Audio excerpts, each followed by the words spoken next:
വീട്ടിൽ അധികം പുളിക്കാത്ത ദോശമാവൊക്കെ ഉണ്ടെങ്കിൽ നമുക്ക് ഇന്ന് അടിപൊളിയായിട്ടുള്ളൊരു ബ്രേക്ക്ഫാസ്റ്റ് തയ്യാറാക്കാം കേട്ടോ.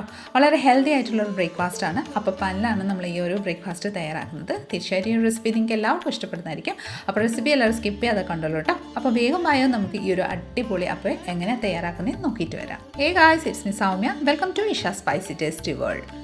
നമ്മുടെ ഈ ഒരു അടിപൊളി അപ്പേ തയ്യാറാക്കാനായിട്ട് ഞാനിവിടെ കുറച്ച് ദോശമാവ് എടുത്ത് റെഡിയാക്കി വെച്ചിട്ടുണ്ട് ഒരു ബൗളിലോട്ട്. അധികം പുളിയില്ലാത്ത മാവാണ് എടുത്തിരിക്കുന്നത് കേട്ടോ.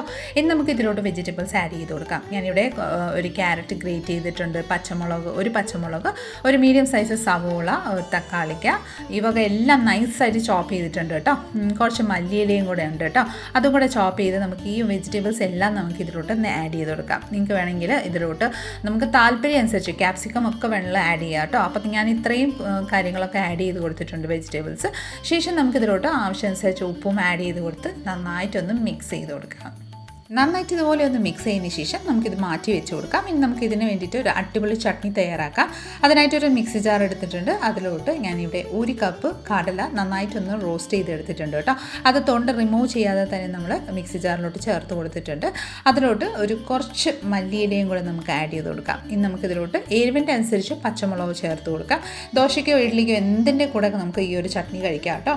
ശേഷം നമുക്കിതിലോട്ട് ഒരു പിടി നമ്മുടെ പൊട്ടുകടലയും കൂടെ ചേർത്ത് കൊടുത്തതിന് ശേഷം ഒരു 3 to 4 ടേബിൾ സ്പൂണ് നമ്മുടെ നാളികേരയും കൂടെ ചേർത്ത് കൊടുക്കാം. ഇനി ആവശ്യമനുസരിച്ച് ഉപ്പ് ചേർത്ത് കൊടുത്തതിന് ശേഷം ആവശ്യമനുസരിച്ച് വെള്ളവും കൂടെ ചേർത്ത് ഫൈൻ പേസ്റ്റാക്കി നമുക്ക് അരച്ചെടുത്തിട്ടുണ്ട്.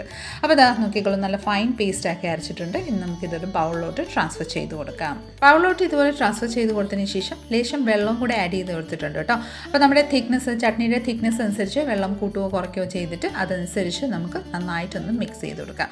അപ്പോൾ ഇതാ ഞാൻ കുറച്ച് വെള്ളവും കൂടെ ആഡ് ചെയ്ത് കൊടുക്കുന്നുണ്ട്. അധികം ലൂസും അല്ല, അധികം തിക്നെസ് അല്ലാത്ത രീതിയിലാണ് ഞാനിവിടെ നമ്മുടെ ചട്നി ഇവിടെ റെഡിയാക്കിയിരിക്കുന്നത്. ഇതുപോലെ ഒന്ന് റെഡിയാക്കിയതിന് ശേഷം നമുക്കിനി കടുക് ഒന്ന് താളിച്ചെടുക്കാം. അതിനായിട്ട് ഒരു പാൻ അടുപ്പത്ത് വെച്ച് കൊടുത്തിട്ടുണ്ട്. ഓയിൽ 1 ടേബിൾ സ്പൂൺ ചേർത്തതിന് ശേഷം ഓയിൽ ചൂടായതിന് ശേഷം 1 ടീസ്പൂൺ കടുക്, 1 ടീസ്പൂൺ ഉഴുന്ന് പരിപ്പ്, 1 ടീസ്പൂൺ കടലപ്പരിപ്പും കൂടെ ചേർത്ത് ഈ വകയെല്ലാം നന്നായിട്ടൊന്ന് പൊട്ടി വരുമ്പോഴത്തേക്കിന് ഒരു വത്തലമുളകും കൂടെ നമുക്കിതിലോട്ടൊന്ന് ഞുറുക്കി ആഡ് ചെയ്ത് കൊടുക്കാം. വത്തലമുളക് ആഡ് ചെയ്തതിന് ശേഷം നമുക്കിതിലോട്ട് കുറച്ച് കരിവേപ്പിലയും കൂടെ ആഡ് ചെയ്ത് കൊടുക്കാം കേട്ടോ. കറിവേപ്പില ആഡ് ചെയ്ത് നന്നായിട്ടൊന്ന് മിക്സ് ചെയ്ത് സോട്ട് ചെയ്തതിന് ശേഷം ലൈറ്റ് ഒരു ഗോൾഡൻ ഷെയ്ഡ് ആയതിന് ശേഷം നമുക്ക് ഈ താളിച്ചത് നമുക്ക് നമ്മുടെ ചട്നിയിലോട്ടൊന്ന് ആഡ് ചെയ്ത് കൊടുക്കാം.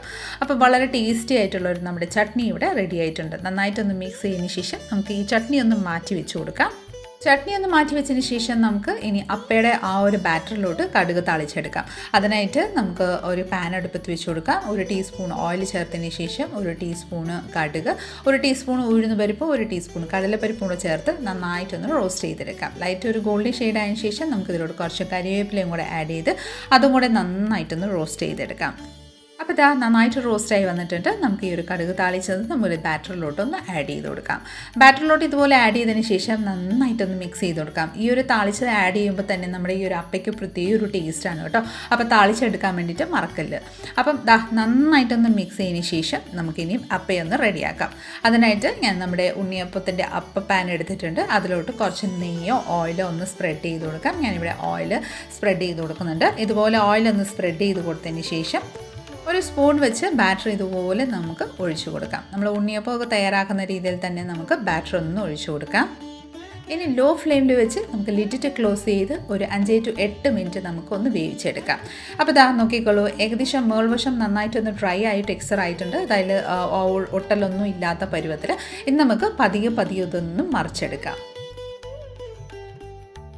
അപ്പോൾ ഇതാ തിരിച്ചിട്ടതിന് ശേഷം നമുക്ക് വീണ്ടും ആ ഒരു അടിഭാഗവും കൂടി നന്നായിട്ടൊന്ന് ഫ്രൈ ചെയ്തെടുക്കാം. അതായത് നമുക്കൊന്ന് കുക്ക് ചെയ്തെടുക്കാം. ലൈറ്റ് ഒരു ഗോൾഡൻ ഷെയ്ഡ് ആയതിനു ശേഷം വളരെ ടേസ്റ്റി ആയിട്ടുള്ളൊരു അപ്പം ഇവിടെ റെഡി ആവുന്നതാണ്. അപ്പോൾ ഇതാ നന്നായിട്ടൊന്ന് ഗോൾഡൻ ഷെയ്ഡ് ആയിട്ടുണ്ട്, നല്ല ക്രിസ്പി ആയിട്ടുണ്ട് കേട്ടോ. അപ്പോൾ ഇതുപോലെ ഒന്ന് പ്ലേറ്റിലോട്ട് ട്രാൻസ്ഫർ ചെയ്ത് കൊടുത്തതിന് ശേഷം നമുക്ക് അടുത്ത ബാറ്ററും കൂടെ ഇതേ രീതിയിൽ തന്നെ നമുക്കൊന്ന് കുക്ക് ചെയ്തെടുക്കാം. അപ്പോൾ ഇതാ എല്ലാം ഞാൻ അപ്പം ഇവിടെ റെഡിയാക്കി എടുത്തിട്ടുണ്ട്. വളരെ ടേസ്റ്റിയാണ് കേട്ടോ, വളരെ ഹെൽത്തിയാണ്, വളരെ പെട്ടെന്ന് തന്നെ നമുക്ക് തയ്യാറാക്കി എടുക്കാൻ പറ്റിയൊരു അപ്പയാണ്, വെജിറ്റബിൾ അപ്പ. കൂട്ടത്തിൽ തന്നെ നമ്മൾ ഒരു പ്ലേറ്റിലോട്ട് സെർവ് ചെയ്തതിന് ശേഷം നമ്മൾ തയ്യാറാക്കി വെച്ചിരിക്കുന്ന ചട്നിയും കൂടെ ഇവിടെ സെർവ് ചെയ്ത് കൊടുത്തിട്ടുണ്ട്.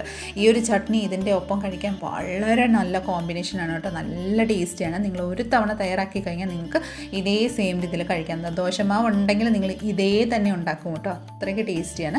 പുറമിൽ നല്ല ക്രിസ്പി ആണെങ്കിൽ ഉള്ളിൽ നല്ല സോഫ്റ്റാണ്. ആ വെജിറ്റബിൾസ് എല്ലാം കൂടെ ആകുമ്പോഴത്തേക്കിന് താളിച്ചതും കൂടെ ആകുമ്പോഴത്തേക്കിന് നല്ല ടേസ്റ്റിയാണ് കേട്ടോ. അപ്പോൾ എല്ലാവരും ഒന്ന് ട്രൈ ചെയ്യണം കേട്ടോ. എന്തായാലും ഞാനൊന്ന് ടേസ്റ്റ് ചെയ്ത് നോക്കട്ടെ കേട്ടോ. ചട്നിയിൽ മുക്കിയിട്ട് ജസ്റ്റ് ഒന്ന് ടേസ്റ്റ് ചെയ്ത് നോക്കുമ്പോഴത്തേക്കിന് വളരെ ടേസ്റ്റി ആയിരുന്നു. ഞാൻ കഴിച്ച് നോക്കിയപ്പോഴത്തേന് പുളിയില്ല, ഒന്നുമില്ല, നല്ല ടേസ്റ്റി. വെജിറ്റബിൾസൊക്കെ ക്രഞ്ചിനെസ്സും ആ കടുക് താളിച്ചതിൻ്റെ എന്താ പറയുക നമ്മുടെ കടലപ്പരിപ്പും എല്ലാത്തിൻ്റെ ആ ക്രഞ്ചിനെസ്സും കൂടെ ആകുമ്പോഴത്തേന് പ്രത്യേക ഒരു ടേസ്റ്റാണ് കേട്ടോ. അപ്പം എല്ലാവരും ഒന്ന് ട്രൈ ചെയ്ത് നോക്കിക്കോളൂ. നമ്മുടെ ഇന്നത്തെ റെസിപ്പി നിങ്ങൾക്ക് എല്ലാവർക്കും ഇഷ്ടമായെന്ന് വിചാരിക്കുന്നു. ഇഷ്ടമായിട്ടുണ്ടെങ്കിൽ ലൈക്ക്, ഷെയർ, ഫോളോയും സബ്സ്ക്രൈബും കൂടെ ചെയ്ത് നമ്മളെ മാക്സിമം ഒന്ന് സപ്പോർട്ട് ചെയ്തേക്കണേ. അടുത്ത നല്ലൊരു റെസിപ്പി കൊണ്ടുവരുന്നിടം വരെ എല്ലാവരും stay tune, be happy and keep smiling. Thank you for watching and bye bye.